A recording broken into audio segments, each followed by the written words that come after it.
Adzimai wasiyanani, akoma wasiyanani, anung'una wasiyanani, anzvadzi wasiyanani, vazukuru wasiyanani, amai wasiyanani, ivo baba wasiyanani, sawira wasiyanani, kopfuma wasiyanani, zviroto wasiyanani, chitendero wasiyanani, zvipfuyo wasiyanani, ivo bonde wasiyanani, kambani wasiyanani,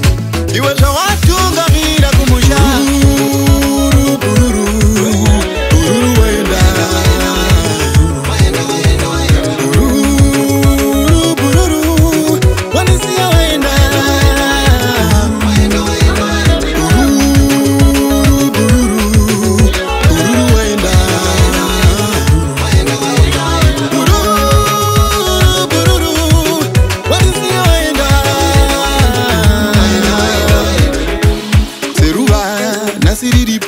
Mangwana rashava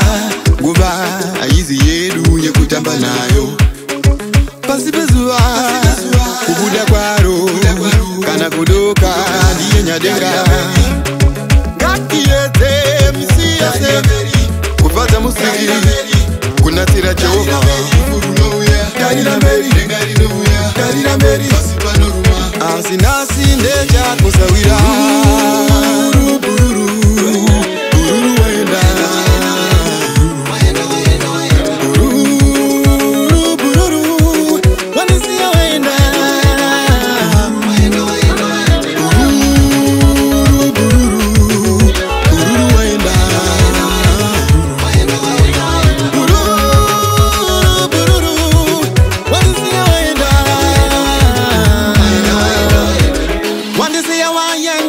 Sina kuoneka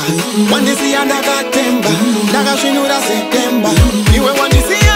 pamene ndiri pachena